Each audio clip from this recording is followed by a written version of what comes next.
Bet on Bears fans, another edition of the Windy City Breeze coming you guys' way. Appreciate y'all for tuning in and showing love. As always, man, got a troubling update here on the DJ Moore front, as well as Olamide Zaccheaus. We got to get into that and more in today's episode of the Windy City Breeze Sports Talk Daily. Let's go.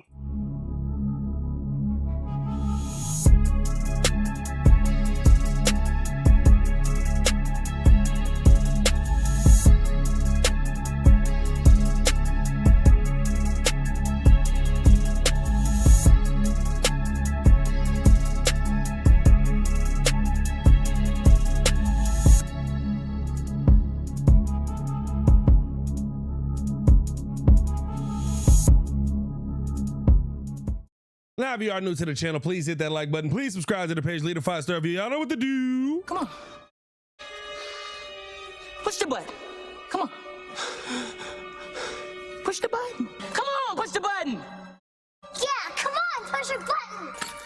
You heard what she said. Y'all heard what Sue Young said. Hit that like button. Subscribe to the page. Big shout out to you guys for tuning in and showing love. If you guys are just now seeing this, shout out to Baki in here. He said, Pat, get your mask, bro. We don't need the illness to affect Bears media. It seems like there's something, some kind of sickness going around the locker room. Don't know if this is a flu or whatever it is, but there's some kind of bug going around the Chicago Bears locker room right now, and it was one that affected Darnell Wright yesterday. We'll also have an update on him as well, but this came, I saw this first from Courtney Cronin, and I've seen others since report this, but putting it out there that the Chicago Bears could be without DJ Moore and Olamide Zaccheaus today because of this illness. And the illness that has affected several players on the Bears roster continues to spread as they've been added to the injury report with illness and are questionable to play tonight versus San Francisco. Now, as the Chicago Bears are now the NFC kings of the NFC North, ladies and gentlemen. Big bear down, drop a bear down for that. This one is a tough one because as I have the game going right now, I have multiple screens happening over here. So I've got the game going right here. It seems like there is this, there is a belief that there still is some hope that they could play, but this game is now very important because of a 3-0 game here versus Seattle and the Panthers dropping back, rolling right. Oh, good throw there by Bryce Young. Oh, he fumbled the football. Oh, he got it back. All right, sweet Jesus.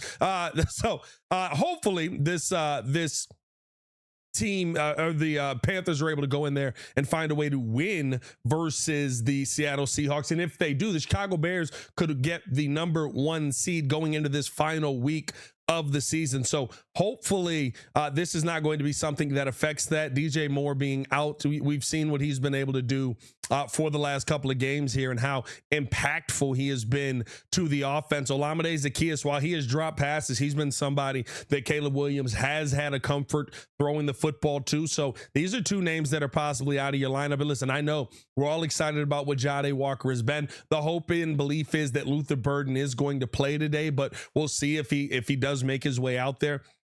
I know we all want to see, you know, the rise of Jahdae Walker and some of these other guys, but it's a very tough game to win when you don't have your best players out there going out there and being able to make things easier for your quarterback, who has had some up and down performances as well. Now the Iceman in the fourth quarter has been rock solid, and it has been because he's been able to find guys like DJ Moore in those moments. And I think here's the biggest thing about this. This is going to be a game where you're going to have to go out there and put up a bunch of points. I think that's the biggest thing for me with this team or with this game here versus the 49ers. I think this is one where you could talk about this being a 41. I think I predicted the game finishes 41-38 or something like that. Like, this is a high scoring affair that you could be going into here, and it's going to be very tough for you to be able to go out there and get that done, push the ball down the field, put up a ton of points if excuse me, if that's not the flu, don't worry about it. You don't have your best weapons out there. We know there's going to be no Rome Odunze out there already with how much he's been banged up, and this wide receiver room just taking hit after hit. Now on the bright side, like I said, this could be a game where Luther Burden gets out there and you see him finally get his opportunity to be the focal point of this offense. Is he at that point just yet?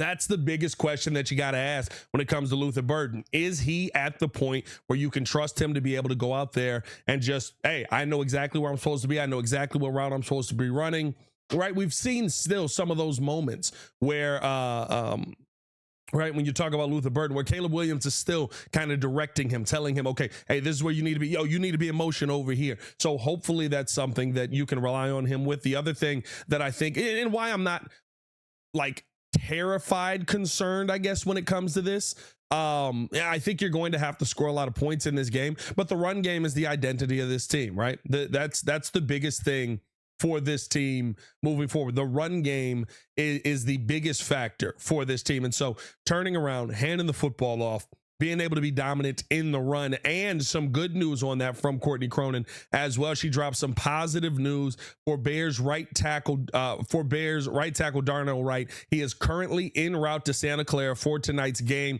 He did not travel with the team yesterday after being added to the injury report with an illness. He's still listed as questionable, but an encouraging sign for his availability. I don't think you have Darnell Wright flying to the game if you don't feel like he's going to be somebody who can contribute on the field. Reason being, you see the illness is clearly spreading throughout the locker room. The illness is clearly spreading throughout the team. And so you're not going to sit there and have Darnell Wright show up and be around the team if you feel like he's not going to contribute to today's game. I would assume this means that Darnell Wright is probably going to be playing. That's going to be very effective for you in your run game as well. That's probably going to be one of the more important parts for you in the run game. We've seen how dominant he's been just clearing lanes for guys, and you want to have him out there again. Like the options for you weren't great.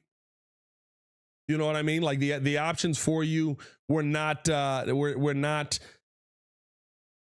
I mean, you're going, what would it have been? Theo Benedict probably back at right tackle, because I would assume that you don't want to move. That was a really good run there by Kenneth Walker. That was crazy. I would assume that you don't want to move Ozzie Trapillo and throw off his game in the slightest, so you'd be putting Theo back there. Not a terrible option. We've seen it be an option that has worked for this team. Remember back in the Oakland game, or not Oakland, the Vegas game, right? We had to go to that lineup after halftime, I believe it was, when the Bears ended up making that switch. And it worked out fine, right? You were able to survive the game and fight your way through versus one of the best pass rushes in football. You're not dealing with that level of pass rush versus the 49ers. So it's an option for you. But if you want to talk about being able to go out there and put up points and show dominance, I think it's going to be great for you to have a guy like Darnell Wright out there. And again, I don't think he's flying with the team if you don't expect him to play. You've got guys who are also going out to this sickness. Your worst case scenario would be going into the final week of the season. You're sitting here with Caleb Williams sick, going into a game, trying to get him fluids, trying to get him back right. Like that's not gonna, I mean, that's not a situation that you want to be in. Big shout out to you guys, man. Appreciate y'all for tuning in and showing love as always. Hit that like button, subscribe to the page, leave a 5-star review. Y'all know what to do. Shout out to Alex Houston. He said, Bears flu game gonna hit like crack tonight. My biggest question in all of that is, how do you know how crack hits? I've got some concerns. Are you okay, Alex Houston? Nah, man, I appreciate y'all for tuning in and showing love. If you're just jumping in, I see a couple of people jumping in here a little bit late. DJ Moore, questionable now. Olamide Zaccheaus as well, questionable with illness, the same illness that seems to be striking Darnell Wright here. Shout out to you guys today. The Scrolls said, oh, hold on, give me a second. He said, today is all about Loveland and the run game. Listen, it's a game that you want to use Coastal Loveland a ton in, right? It's a game that you want to go out there and be able to take advantage of the middle of this field. This San Francisco defense has been incredibly susceptible over the middle. You're not getting a ton of pass rush there. This feels like, to me, a game that could be very similar to that Bengals game, where maybe there's not enough pass rush in the face of Caleb Williams and he's able to get comfortable there. That would speak to a big game from Luther Burden and from Coastal Loveland. Here's the one thing that we do know, and we got to get to an ad break here real quick. I'm gonna stay on for a little bit here because, again, like I'm watching, we got the Panthers versus Seahawks game happening here. It's 3-0 right now. So I'm watching that. I got Red Zone going here. I'm chopping it up with y'all. Big shout out to y'all, man. Send some questions in. And shout out to Toonbox. He said, get those likes up. Hit that like button if you have not done so. Here's my big thing with the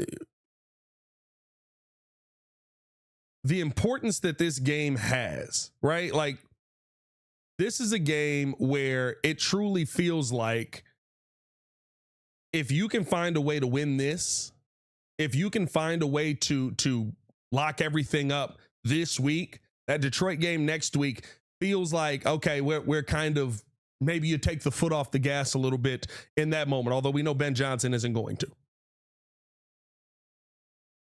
To me, I love the fact that you have found a way to put yourself in this advantageous position. But again, I think that you have to go about this in a manner that Ben Johnson talked about earlier. Sometimes you got to protect the players from themselves. Sometimes you got to protect the players from themselves. And to me, does that mean that maybe you do have to go with some of the younger guys here? I'm okay with that. For playoff implications, you have to have those guys healthy, or you have to have those guys prepared to possibly, hopefully only in one game, play on the road. You have to have those young guys prepared to possibly have to go into somebody else's building and find a way to win a football game. Young guys usually play better at home. If you give them that shine now, if you give them that attention now, if you allow them to go out there and play this game at as high a level as they can right now and say, hey, it's your show. We need to rely on you. And the one thing that we know about Ben Johnson is he goes oppo, right? This is a game for us where it feels like, oh, well, obviously you're running the football here. You're not going to have Caleb Williams throwing the football a ton. Yeah, right. How many times have we said that this season? Oh, this is a clear game. You got to run the football. And Caleb's putting that ball in the air 30 times. Wait a minute. Are we really throwing this football this much? Yes, you are. Ben Johnson has done that time and time again this season. And so to me, I don't think that changes in this game. And he's going to put the pressure on these young guys to perform in this moment. He's going to put the pressure on a guy like Colston Loveland, on a guy like Luther Burden, on a guy like Jade Walker to perform in this moment. Why? Because this may be a moment that you're in heading into the playoffs. This may be a moment that you're in where if you don't lock up the number 1 seed, if you don't find a way to win this game and you lock up the number 1 overall seed, or if Seattle, wins out. I mean, Seattle in the red zone right now, driving on Carolina here, but you may have to go on the road somewhere where a team is feeling just as confident as you are at home.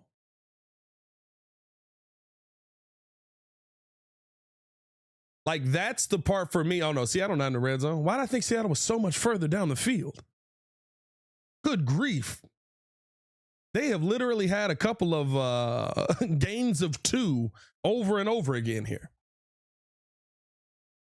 But I just look at this as a opportunity for your young players yet again to learn, to understand the situation, to be put in a position to be able to go out there and dominate. Baki, I see your question. I'm gonna get to that in a second here. We got to take a quick break, do an ad read real quick, and then on the other side, I'm gonna get to your question here, Baki. But big shout out to you guys, and big shout out to our supporters of the channel. DraftKings is back in with us. Breeze Nation, we got to take a quick break in the action to let you guys know that we have teamed up yet again with DraftKings Sportsbooks, and they've got a new offer for you. New customers can bet $5 and get $200 in bonus bets if your bet wins. All you got to do is sign up using the promo code Windy City, and you can bet $5 and get $200 in bonus bets if your bet wins. Stay in on the action, and you can even use some of your bonus bets on DraftKings Same Game Parlay for a shot at an even bigger payout. So what are you waiting for? Head over to DraftKings right now and sign up using the promo code Windy City. And thank you to DraftKings for being a sponsor of today's episode. Now let's get back into the show. Big shout out to DraftKings for rocking with us, man. Hit that like button, subscribe to the page. Leave a 5-star review. Y'all know what to do. Baki said, here's a question for you, Pat and chat. Who else thinks we're in for Bears versus Packers round 3 in the first round of the playoffs? You know what? We talked about this. Oh, that ball's in the air. Ooh.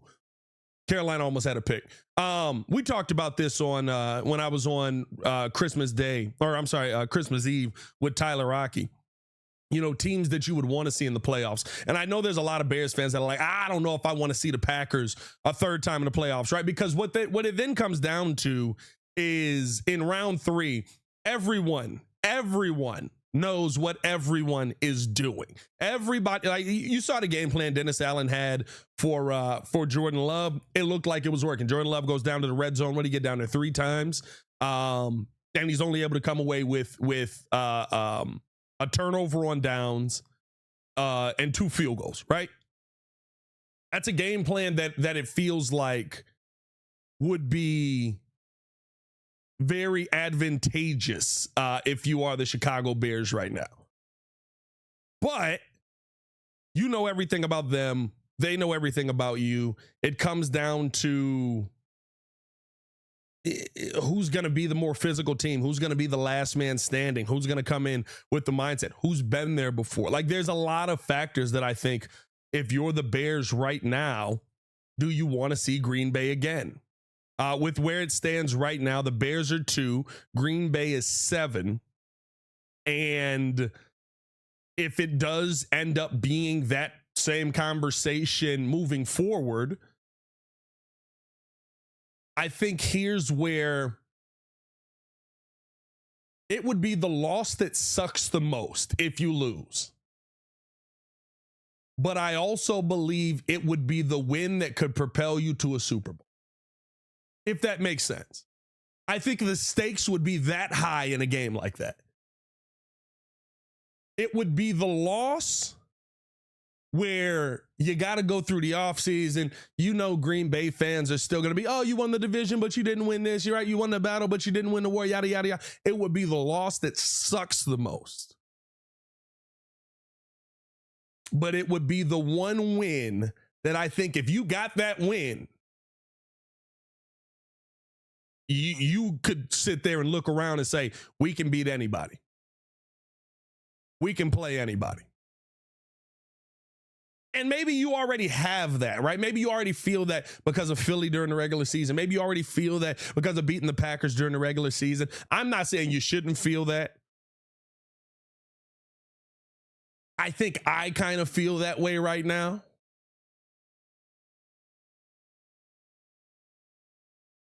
But I do wonder if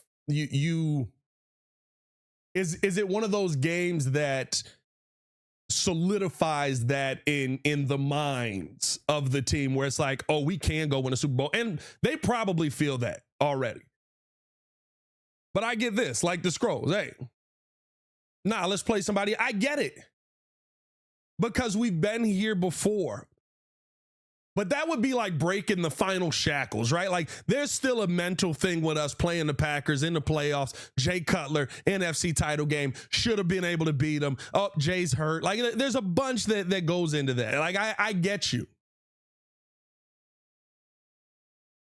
But I also feel like if you want to talk about a team that's going to have ultimate belief in itself, you beat your division rivals to put them out of the playoffs in the first round. That's not a bad place to be. Now, the place I would rather be, and you still may see the Packers no matter what, right? Like here's the reality when you look at the playoff setup. Let me look at the playoff picture right now. Excuse me. When you look at the playoff setup, if it is Seahawks versus Packers, as crazy as it sounds, I would pick the Packers to win that game. I would. As crazy as it's, I would pick. I feel like, and what I'm watching right now, right? What I'm looking at on the screen right now, and the Seahawks versus Panthers game. Sam Darnold is still Sam Darnold. Has he played well this season? 100%. Not taking anything away from him. But he still very much is Sam Darnold. And so because of that, you may not get in the wild card game Packers versus Bears, but you may get in the divisional game Packers versus Bears. So you may be heading down this path no matter what.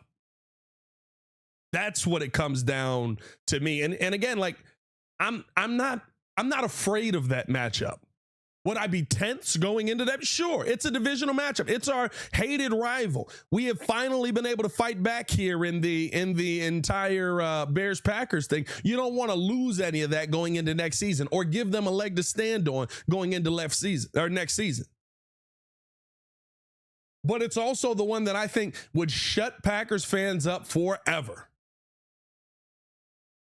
It's repaying what has happened throughout Bears history. And like all of a sudden, Bears fans have a leg to stand on. So you may be seeing them again no matter what. V-Dog said, yo, Pat, question in the chat. Does it change things for y'all that George Kittle is still a question mark going into the game tonight with hamstring designation per Jeremy Fowler? I mean, if Kitty can play at all, he's going to try and play. Like, even if he's banged up, if he's out there limping, even if he's just a decoy and blocking, he's going to try and play because I think he means that much to that team as far as the running game. I think he means that much to that team as far as being a lead blocker, of course, being a receiver. He's somebody, if he's on the field, you have to pay attention to him. And we've seen this guy go out there and play very tough games versus while dealing with injury. So I can't sit here and tell you, really good run there, really good run. Go Rico. Don't stop them legs turning. I can't sit here and tell you that it doesn't change things for me if he's out there. Is he going to be as effective? Probably not. You know that he's banged up. You know that injury is something that the Bears may key in on, that they may try to, not to play dirty or anything, but they may try to beat up on a little bit. You know what I mean? Like, I think it's one of those situations where you feel a little bit more like he's not going to have the same level of impact if he was 100% healthy, but if he is out there, like, it does change things. It changes how you line up defensively. It changes how you focus. Rico Dowdle running. It changes where your focus is on the defensive end. So, like, to me, I look at George Kittle. If he's not out there, all your focus now goes to Christian McCaffrey and Jawan Jennings. If he is out there, you got to split that focus just a little bit more. What else do we got? Shout out to y'all, man. Shout out to y'all. Slimbo Boogie said, given record stats, roster, and what's at stake for both teams, seems like it could be a close toss-up game. If the Bears get run established early, they might dominate. I don't know if I think that there's going to have to be a ton of offense because you know what the 49ers are able to produce. You know what I mean? Like, you know that we just saw them versus the Colts, and I know, like, I can't sit here and say that the Bears are light years better defense than what the Colts are. I think that they are a better defense than what the Colts are, but as far as pressure up front, I think, unfortunately, you feel like it's pretty similar there. But the biggest thing for me with how you have to attack this San Francisco team, you have Montez Sweat where they didn't have a guy like that. Montez Sweat seeming to find his groove here late in the season. I know people are looking at it. It's so weird to me when people don't update the narratives of what they're seeing.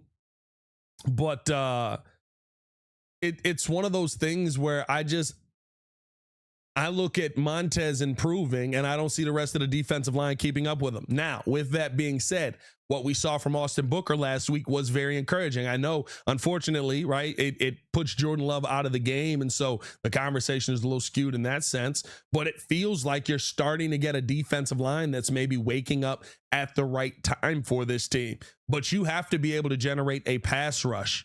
Those takeaways, Brock Purdy is willing to give the football away, but usually if there's pressure in his face, if he's allowed to sit back there and be comfortable, that's going to make things tough for you. So, like, I don't think that the Bears could dominate. I say all of that to say, I don't know if the Bears come in here and dominate right away, but I do think the Bears have a very good chance to go in here and win this game. You know what I mean? I do think that the Bears have a very good chance to go in there and be able to go point for point with San Francisco. I just think that what we're asking that defensive line to do and what we've seen from them has not been enough. College World said Purdy is overrated. I think he's pretty aptly rated. I feel like we throw overrated out there like people are saying Brock Purdy's the best quarterback in football. You know what I mean? Like, Purdy's really good. Like, that's kind of what it is. Like, I don't think that anybody tries to put Brock Purdy into greatest quarterback in the NFL range for where he was drafted, for what he's done in the NFL. I think he's a very good quarterback. Do I think he's elite? No. I think that you have to have the pieces around him for him to get to that elite level. But make no mistake, if we don't get pressure on Brock Purdy tonight, he 100% could put up 50 on us. Like, let's not even cap on that. Brock Purdy is like, is he one of those guys where if there's pressure around him and everything around him, right, that he can go out there and dominate? I don't think he's that guy. I don't think he's a Caleb Williams type of talent. But do I think that with what we've seen this Bears defensive line pressure-wise do throughout most of the season, that Brock Purdy could get after us? 100%. 100%. Shout out to King Booker World with the super chat. He said, Bears took this is not sustainable play for a season to an NFC North title. Bottom line, shut up. Hey, facts. Facts. Facts, bro. I keep saying it. And I know that was two terrible plays. I keep saying it. And I know that it comes off as homer sometimes and stuff like that. But we act like we've never seen this. We act like we've never seen a defense sustain what the Bears are doing. Now, do I think that you could sustain it with the lack of pressure that we have? I think that would be tough. I'm not going to sit here and say that wouldn't be tough. But, they going for it. Carolina going for this on 4th down, huh? No, they not. They just trying to get him to jump. Oh, no, they not. They went for it. Oh, he put it up. Oh, he overthrew him. Oh, he got the PI. Did he get the PI or was that a late hit? That's crazy. He actually got that ball to him, but he threw it the wrong way to Tet. My fault, y'all. Oh, it's on the offense. Penalties decline, turnover on downs. Never mind. There was a little bit of a PI on Tet McMillan. That was crazy. What was I saying? Talking about the narratives. Like, bro, like every narrative that has been put on this team all season, Ben Johnson is destroyed. Every narrative that has been put on this team all season, Ben Johnson and this offense, Ben Johnson and this defense has found a way to destroy. It just has. You know what I mean? Like, they can't win these late games. They're the best team at it. They're the best team in football at it. Oh man, they can't keep taking the football away like this. Well, they're the best team in football at it. Oh man, Nashawn Wright is just a flash in the pan. He's not going to be able to do this all season. Well, he's the best in football at it, taking the football away. Oh man, Caleb Williams is going to be able to lead these late game drives. Well, he's the best in football at it. Like, it's not just that they're destroying the narratives. They are literally the best in football in a lot of these metrics. Now, does that mean that I want to continue to win games with no pass rush? That I want to continue to compete in games just in the fourth quarter? That I want? No, and it doesn't mean that Ben Johnson wants to either. He's not okay with what is happening. He's okay with that W at the end. He's not okay with just saying, "Oh, this is who this team is going to be, and this season we'll figure it out." No, he's trying to still improve that. But as long as that W comes at the end, he understands, hey, we got to move forward. We got to figure some of these things out as the season is going on. And guess what? They have figured some of these things out as the season is going on. How are you going to replace Kyler Gordon? You go out and you get CJ Gardner-Johnson. How are you going to be able to figure out this run game? Well, maybe we need to fix the left tackle. They swapped through 3 left tackles, found the one that's the most comfortable. Lo and behold, he's your 2nd round pick, and he's out there destroying people in the run game.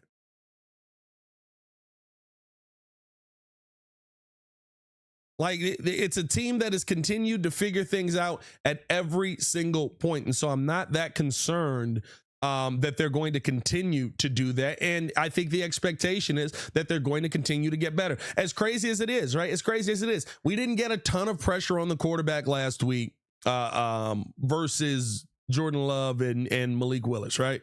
And Malik Willis was mostly because he was able to take off. And I think that's the kind of quarterback that the Bears struggle with most. But what we were able to do, I could stop. What we were able to do, my fault, is actually have an offense that continues to produce when you need it to produce most. What we were able to do was find ways to put that W next to this team. And that's all you got to keep doing the rest of this season. Easier said than done, I know, but I just, Crimson facts. They keep moving the goalposts and Cairo keeps drilling it. Facts. Even with that, like, I will say this. I am conflicted on Cairo Santos. I'm not going to act like I'm not conflicted. I am conflicted on Cairo Santos. It's incredibly confusing. Like, I have a guy who I can't trust to hit it from 50 plus, but he's also able to go out there and dominate in one of the windiest days where kickers are letting the ball go and it's flying right. That's a tough conversation. Listen, if you can find both, that ball is out. That ball is out. Oh no, it's out again. Get on the ball. I think the Panthers have it. Everybody trying to pick the football up. Yeah, Panthers got the ball. Bro, that's what I mean. They are very beatable. The Seahawks are a very beatable team.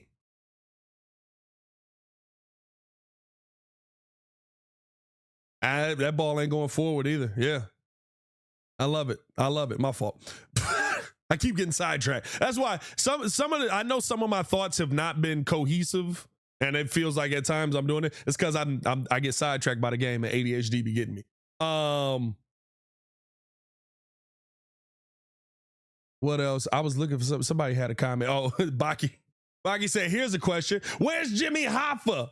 Because I remember him clowning us for losing to the Ravens and Tyler Huntley. Yet his Packers lost to who last night? Oh, that's a good point. I ain't think about that. I didn't think about that. Sid said, Pat's side thoughts, bro. That's literally what's happening right now. That's literally what's happening right now. What do we got? LOL, how many 50-plus yard misses Cairo has? That's a good question. Where's he at this year?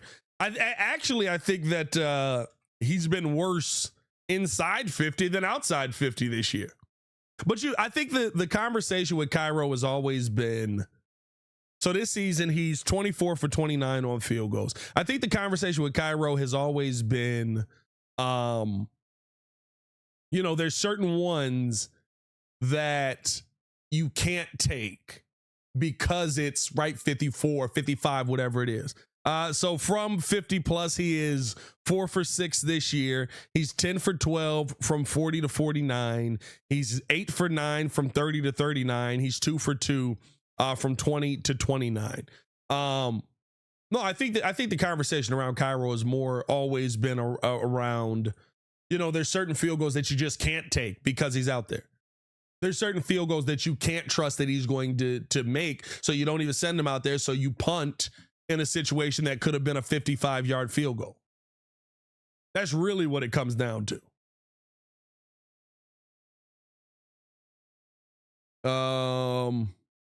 Griffin said he's steady enough. I'm happy with him. Yeah. I mean, I'm not upset about it. It's one of those things where it's like, unfortunately, when he misses, sometimes it's in those dang that sucks moments, but you've been able to overcome it. You've been able to overcome it, man. Yeah, everybody, I love it. Everybody's just looking for the trolls. Roddy B said Don Burr used to flood the chat. Now he's nowhere, off of nowhere. One thing, Bears fans, we talking whether we suck or not. I don't respect bandwagon trolls. I kind of get that. Like I do think that's the one thing about Bears fans that I love, and probably why people are so annoyed by Bears fans. We really do take on that Michael Jordan mindset of it takes a real man to talk trash when he's down. It's easy to talk trash when you're up. That is a fumble. They gave it to him. Okay, good. It's easy to talk trash when you're up. You know what I mean? I think that's the one thing about Bears fans that I love, no matter the situation. And it's funny, right? Like I'm at Fox yesterday, and last week, I should say. And I'm I'm sitting there calling out all of the penalties. And they were like shocked that I could sit there and like see the penalties, and I was seeing this, and I was seeing this play, and I was seeing this move. And one of the guys there, John Shipman, shout out to him. He was like, man, you got a really good eye to see this. I was like, I've seen a lot of these penalties in my day. I've seen a lot of bad losses in my day. I've seen a lot of mistakes in watching this Bears team. So like I could see just about everything. I think that because of the losses. Oh, Bryce, he did to Justin. I'm sorry, not to Justin. He did to Caleb. They almost had him, bro. They almost had him. That mug spun to the right like Caleb did. I think because we've seen so many bad games, like we know a lot of the mistakes that are being made on the field. And so because of that, I feel like we're just like, oh, like when we're up, we know how to talk trash, to nitpick your team. That is going to hurt you. And it's why fans dislike us so much. Come on, bro. Come on. My fault. They are running this football a lot. 3rd and 2, and you're running it, bro. You had no lanes to go. Take the 3. Good grief. This Panther team cannot get into the end zone. What team do y'all want to see in the playoffs if we end up matching up? I think it's funny to say, but because of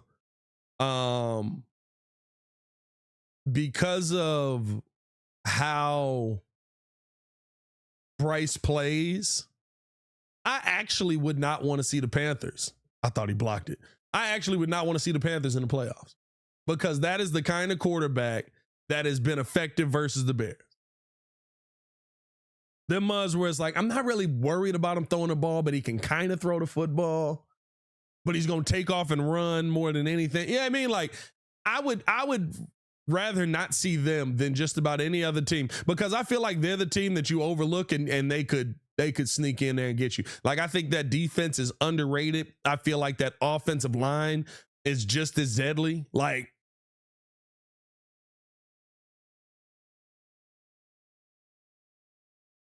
Scroll said, we talk trash when we suck, so that we're not rusty when we're winning.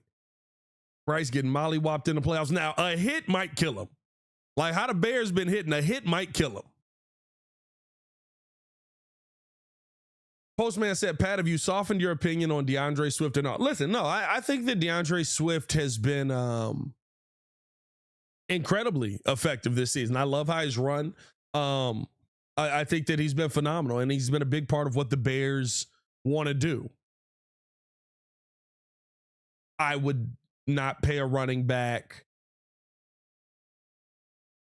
$8 million. I don't care who the running back is. I don't think that it's a coincidence the year that we have our best offensive line, the run game gets going. Now, how they're running, I think is very impressive. Right? It's not just them running. It's, hey, we going to run through a phase. Like that's, I like that. Right? When the offensive line maybe don't make a block, they still get back to the line of scrimmage because they're fighting for extra yards. When they do make the block, you're getting 5 to 6 yards on just about every carry because you're making the block. Like I like how they're running. But make no mistake about it.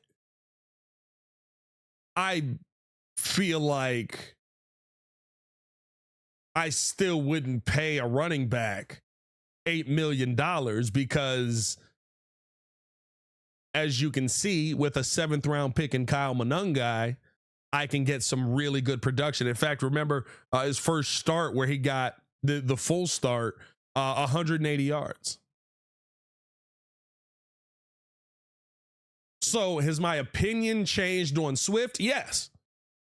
I think that he's running harder than we've ever seen him run in his career. I think that he's playing better than we've ever seen him play in his career. I think that he is a much more dangerous runner now than he was at any point in his career.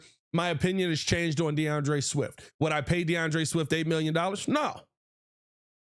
Now, that don't mean Ryan Poles won't.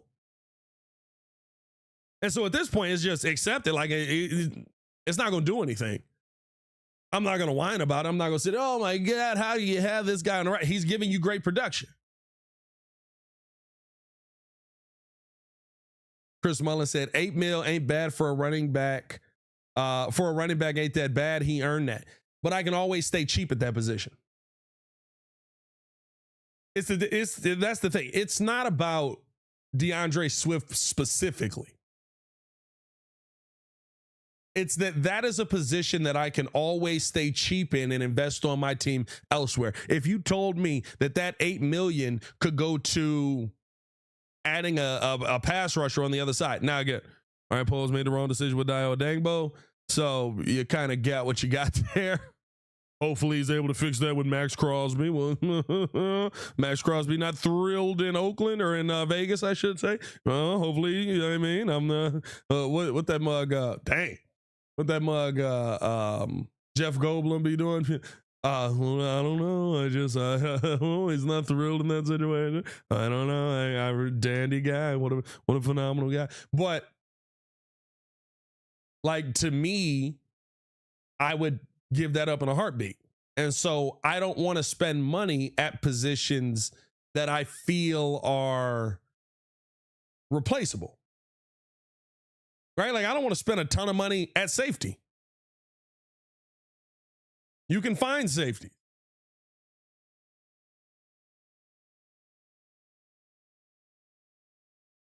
I don't want to spend money. Like, I think it's more the scheme. I think that it's more the guys that are around you that make that position good. Now, can you be elite at it? Sure.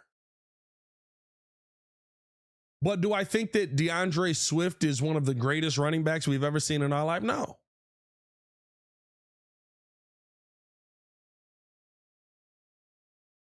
I disagree with you, Pat. I think we keep DeAndre going forward because the narrative has been put to bed also that Ben only got rid of Swift in Detroit because it wasn't a match for his system. Well, no, I think he got rid of Swift in Detroit because Swift wasn't running like this.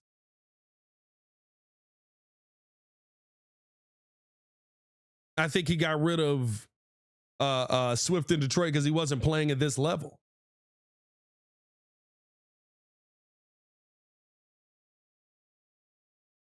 If you're playing at this level, DeAndre Swift is probably still in Detroit.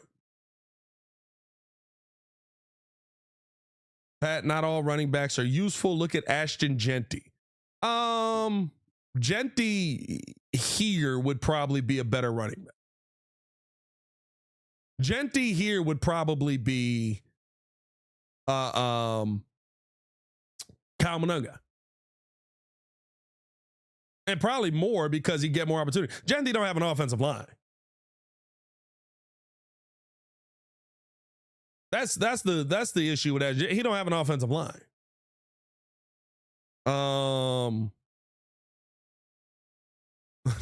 Not gonna lie, Pat. That breaking news: Bears trade for Max Crosby will hit better than any crack in the 80s. Again, how do y'all know how crack is hitting? That would be hard, bro. You find a way to flip Dayo's money and actually go out there and get Max Crosby, bro. Like problem.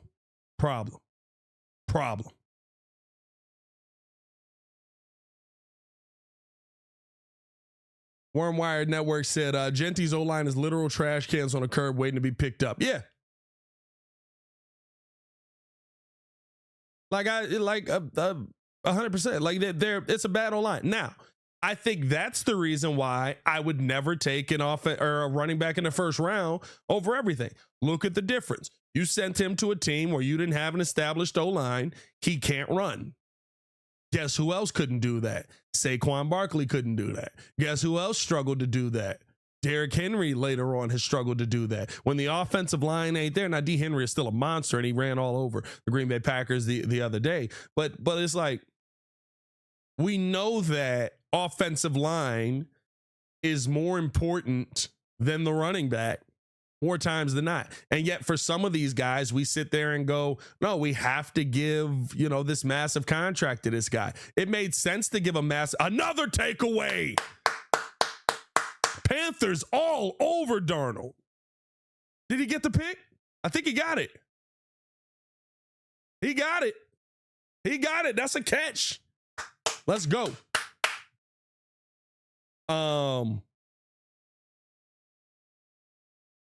But no, do I think that when you're talking about the running back position, like we've seen this a ton.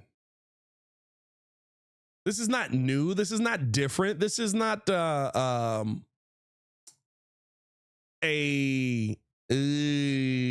ball hit the ground. I don't think he caught it. I don't know if there's an angle that shows that he didn't catch it, though. Did y'all see an angle that shows he didn't catch it? Or did they reverse it? Oh, they reversed it on the field. Okay, they reversed it on the field. I don't have the volume up, so. Oh, no, they talking about it. I don't think he caught it. What are you doing? Little mama in the building. After review, the ruling on field is an incomplete pass. Yeah, he didn't catch it. That was right there. Baki said, how you drop that? I was like, hey, bro, he don't catch. He don't catch. Ugh. Yeah, oh, that's the angle right there. Oh, yeah, that's a clear drop, too. That's a clear drop. Say you got to pretend like it's a cheeseburger flying through the air. Yes, it is Lil Mama. I don't know what she doing over here. What are you doing? You got something you want to say? Or you just want to be up under daddy? Oh, okay. What do we got? Chris Muller said Darnold turning into a pumpkin. Listen, bro, he's the same dude. He's the same dude he's been. You know what I mean? I don't feel like there's anything different with where Sam Darnold is at right now. Bro, what is this mug sitting here talking about? I think Muzz go down with injury tonight. Like, why are we talking about that in the chat? Boom. Good run there by Kevin Walker. Baki said, Breeze chat, little mama here. See, I know what that means. Chicago sports about to win. She been here through a lot of bad years, Baki. I mean, usually she did come up and the Bulls will find ways to win games, but she been here for a lot of bad years. That is the conversation we were having. Get on him. He fumbled. Oh my God. Bro, they cannot hold on to this football at all.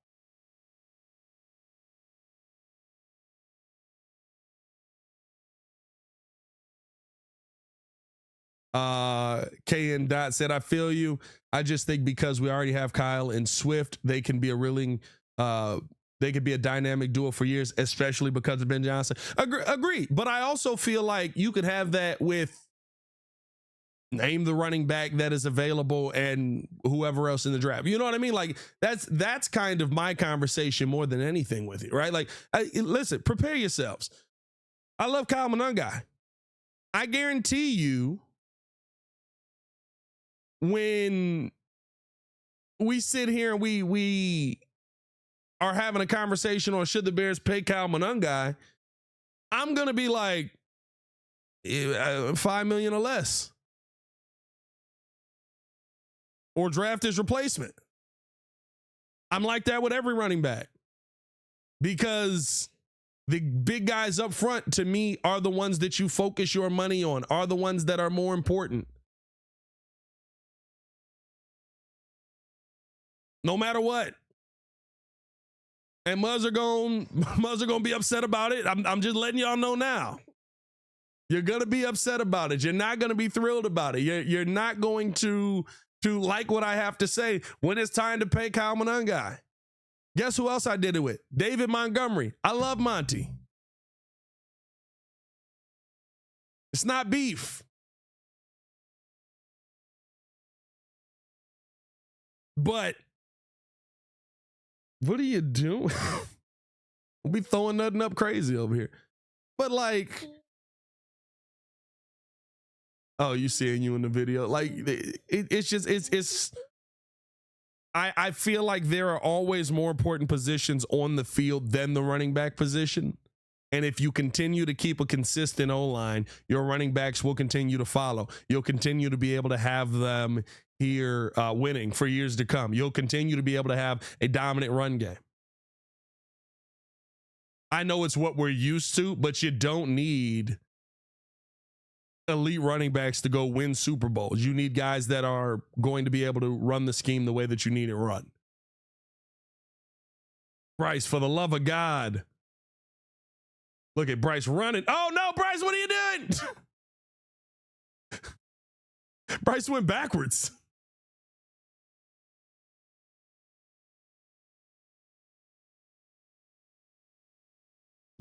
You just having a good time over here, ain't you? Yeah, get out of here. Monty got exactly what he wanted. Enjoy your Hawaiian blue shirt. Hey, listen, he got to have fun. He got his fun years.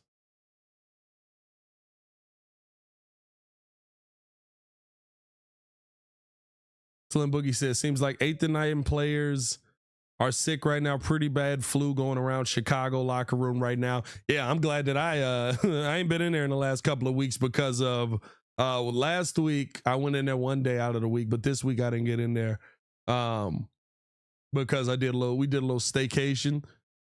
So I didn't end up going in there and see. Now I'm glad I didn't.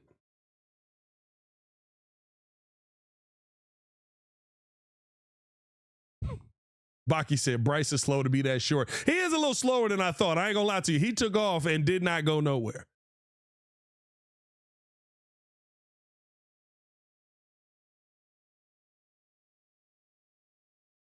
Ohawk the Kid said, Dayo Odeyingbo contract is reminding me of the Larry Ogunjobi contract situation, overpaying for what could be, but doesn't. Yeah, listen, here's the one thing that I will say about the Dayo conversation, where it's at right now with me.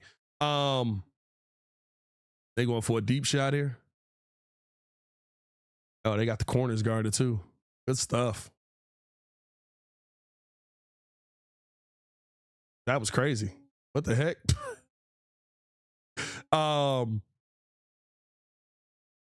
Here's what I will say about the Dayo conversation. Do we have to, with the development we've seen this year, do we have to say that he has to be a wait and see on the contract? With how the Bears have developed players this year, with how we have seen them get Austin Booker up to speed, with how we've seen them with CJ Gardner-Johnson, with how we've seen them with Jade Walker having him prepared, DeMarco Jackson having him prepared, right? Like with all of that, stop. What you doing? Oh, you in your pockets. Being weird. It felt weird.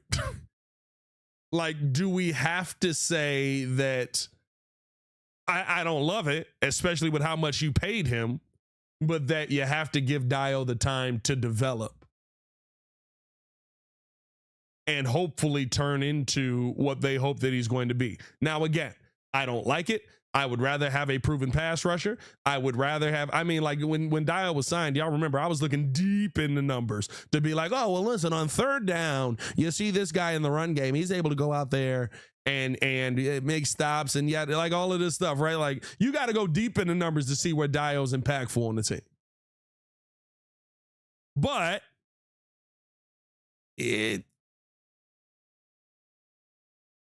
I kind of feel like you have to allow whatever their plan with him is to play out a little bit, because you're stuck on the money. Unless you can move him for, right, if you can find a way to move his money for a guy like Max Crosby, right? Hey, I got 2 first-round picks for you and Dayo Odeyingbo to make the contract work. I'd be all in on it. I'd be all in on it.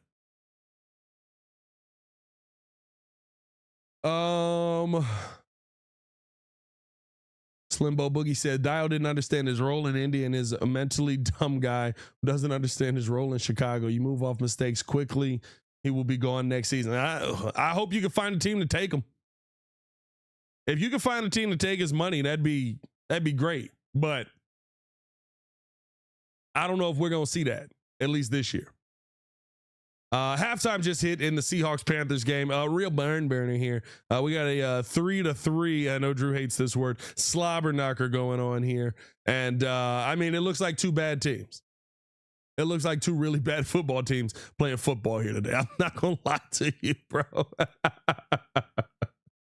I'm gonna hop up off of here. Appreciate y'all for tuning in and showing love. As always, hit that like button, subscribe to the page, leave a 5-star review. Y'all know what to do. Let's hope that tonight's game is a lit one. The boys will be live for the game in the studio tonight. I believe they're going live about 6:45. So tap in with the boys tonight. I will be at Fox. I believe we are doing a watch party during the 4th quarter on Fox, like actually on TV. So tap in with that.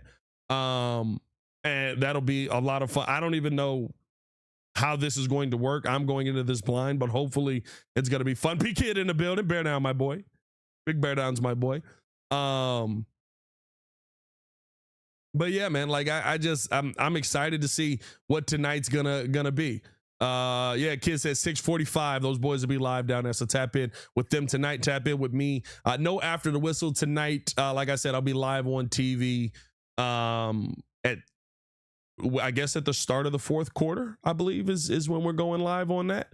So we'll see how long that is leading into the post game show with Luke Canellis and stuff like that. But so on top of all of that, I'll be live tonight on ESPN, of course, very, very late. So if the Bears win and you are a sycophant and you want to stay up all night and watch Bears content till about 2:30 in the morning, that's where you can tap in with your boy, man. Hey, it's your boy Pat the Designer, back at it again. Y'all stay safe out there, Chicago. Bear down. One love.